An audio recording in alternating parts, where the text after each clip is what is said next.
Kaya mo na po. Yes, sir. Sir, open nyo na lang, sir.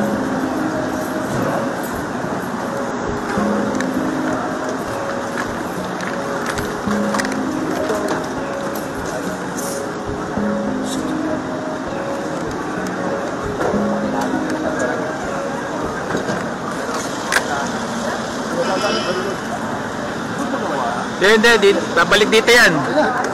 Walang daanan sa likod yan. Walang daanan sa likod? Babalik dito? Okay.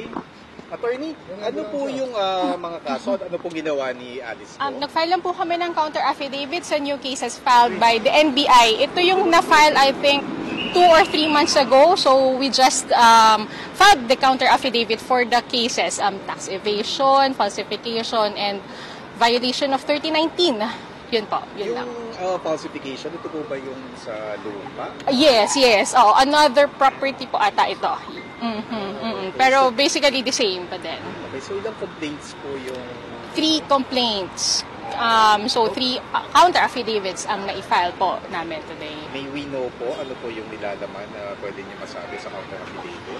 Well, basically kasi the counter affidavit for the falsification, this is not the first falsification case that they filed. So this is anchored again on the fact that she is allegedly not a Filipino citizen. So we just reiterated our argument na Filipino citizen siya and there is no falsification of when she purchased real properties.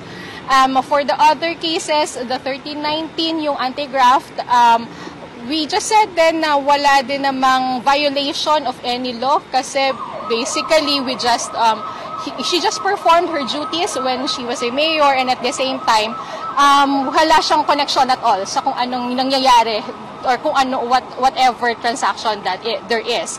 And for the tax evasion, ito yung sa ano naman, I think yung pag-transfer ng shares niya without filing daw or without paying the taxes.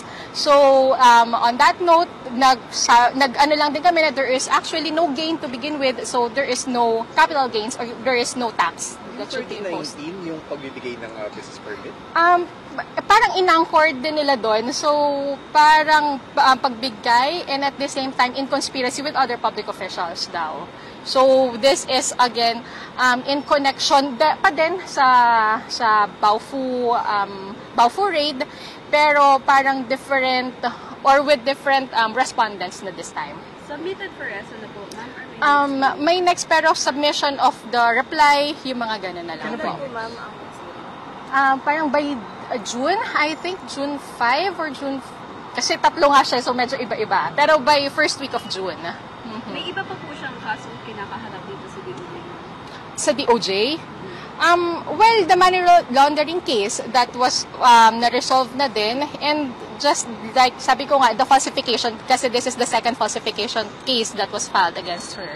So, yun po yung mga pending namin, plus this one. Okay. Nicole Hamilya po. Thank you.